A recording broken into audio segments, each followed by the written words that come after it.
Hello, I'm Coach Natalie, and welcome to another episode of Jitsu for Dummies. Today we're going to be tackling ankle locks and heel hooks. Now, most people in the gi don't spend a lot of time on leg locks such as these because there's a lot of chokes available attacking the top part of your opponent.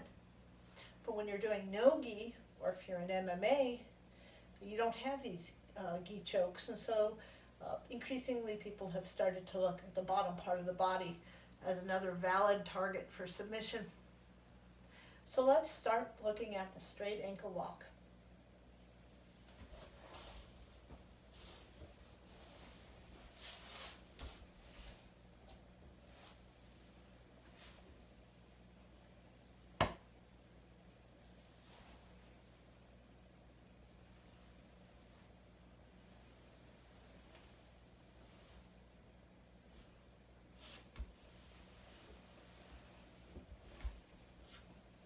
Again,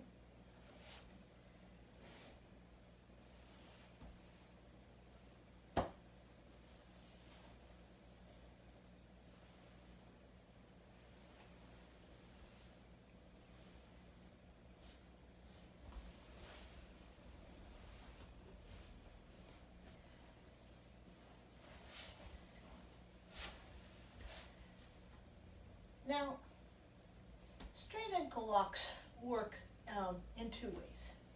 First of all, you're going to be hyperextending the top of your opponent's foot.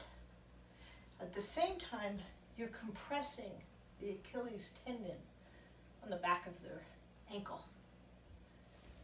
Sally here, my jiu-jitsu dummy. Again, you're going to be trapping the top of their foot with your underarm, pressing the toes backwards, kind of in a ballerina position. At the same time, using the bony part of your wrist, you're going to be resting that against their Achilles tendon. So hyperextending the toes, compressing the Achilles tendon. And that's how the straight ankle lock makes the other person want to tap, because the position is too uncomfortable. So, to get into this position, I'm going to be getting into a position we call ashigarami. Now, ashigarami means leg entanglement.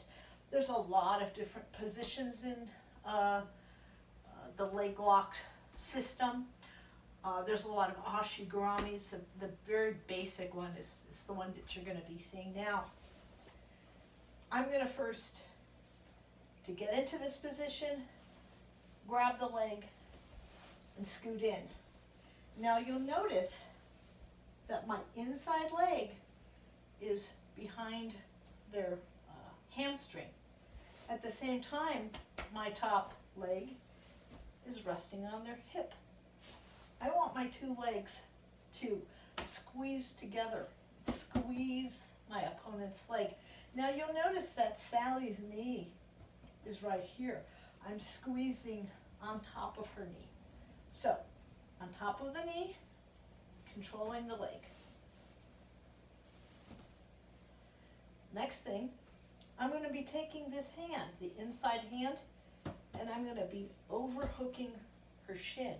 What we call a C grasp. Next, I'm going to be overhooking her ankle and then grabbing onto my own wrist. We call this a figure four grip. Two more things. I'm now going to squeeze back until her foot causes me to have to stop. I can't go any further. The last thing I'm going to do is I'm going to roll to the outside and start arching my back. Now what that's doing, as I said, is hyperextending the toes, and at the same time I have my bony wrist right behind her Achilles tendon. Again,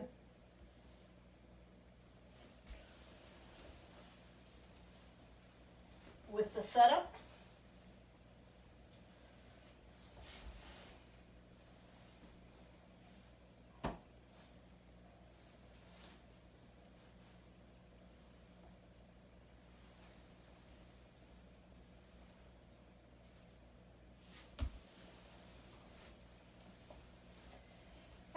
mentioned, the two mistakes that people might make are first not securing the leg. This is going to be a very painful submission, and so at a certain point they're going to want to try to loosen their legs. So you need to make sure that you are thoroughly pinching their leg so that they can't get it out.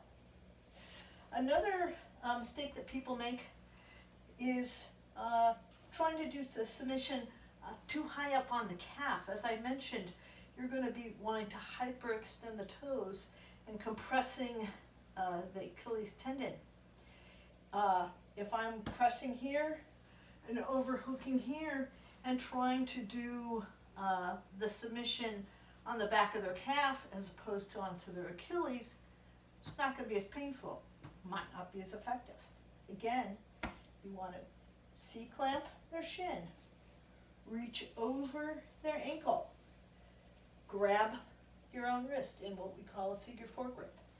Then you want to slide back until the bony part of your wrist is resting right on their Achilles tendon. So again, secure the leg, pull yourself in under the hamstring, over the hip, secure the shin, pull back, and start to bridge outwards.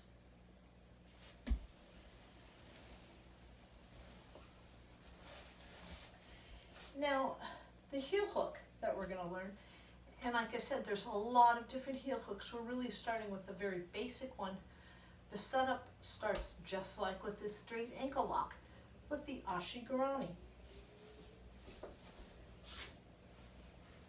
Again, inside leg behind their hamstring, top leg on the outside. Really, you want to pinch your legs together. Now, you're going to be, instead of doing this, you're going to be overhooking their toes, so toes point in, and you're going to be hooking that heel with the inside of your wrist. You're now we're going to be doing what we call a gable grip. Now, her toes are pointing in, her knee is pointing in.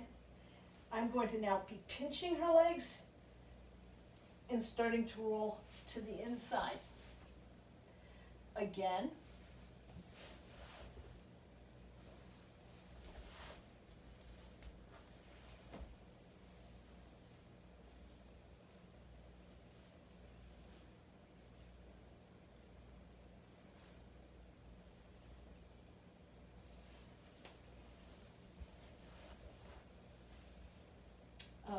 Common mistakes, again, would be failing to control the leg. As I mentioned, a lot of these submissions, they are dangerous or at the very least painful, but you can't do them if you can't control your partner's legs.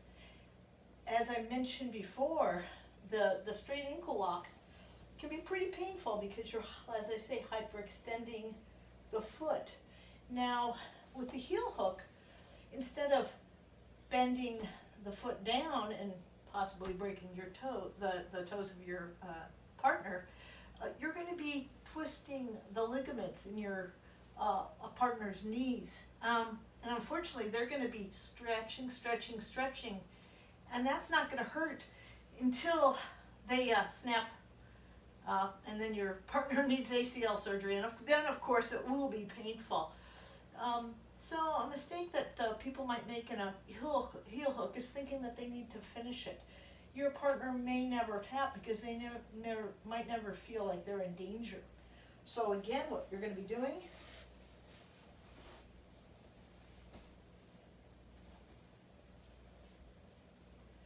at this point, if you get to this point, what I would do is I would look at my partner and say, I got it, and then I'd let it go. This isn't the kind of submission that you want to wait for your partner to tap before you let go. Now, this is what we call a standard ashigrami. This is what we call the outside ashigrami. It's similar, except both legs are going outside. You want to take the bottom leg and cover the ankle of the top leg. This is to prevent your partner from doing a heel hook on you. But the setup is, after that is the same. So,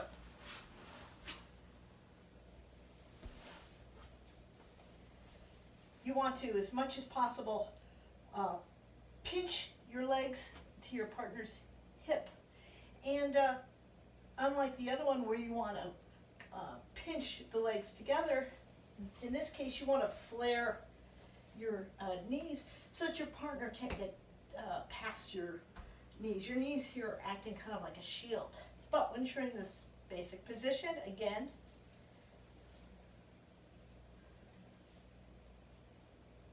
now instead of rolling to the inside, you're going to be rolling to the outside.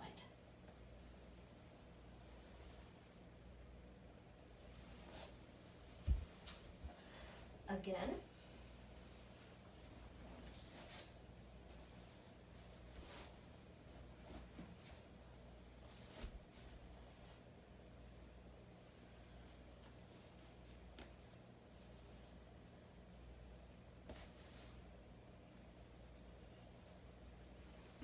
At this point, you're just holding it and not going any further.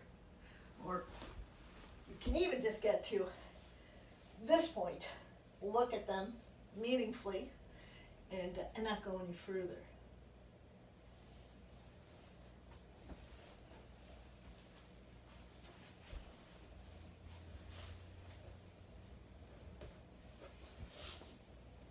As I mentioned, most people in the gi don't spend a lot of time doing heel hooks or straight ankle locks. Straight ankle locks are fine, and you really can practice them. Not a lot of potential for abuse because, as I said, people are going to tap before it ever gets anywhere close to putting your partner in danger. Heel hooks, on the other hand, are something that both you and your partner should be knowledgeable about. As I mentioned, you might just want to learn about the heel hook so that you recognize that you're in danger. Now, if it's a self-defense situation and you want to make it so that your assailant or whatever can't follow you, then I would say, sure, heel hook away. That's great. This is another reason why sometimes it's best to practice on a dummy so that you don't accidentally hurt your human training partner. Thank you for joining me for another episode of Jiu-Jitsu for Dummies. I'm Coach Natalie. I encourage you to follow me on Facebook on the Natalie Whitson Jiu-Jitsu page. And thank you again.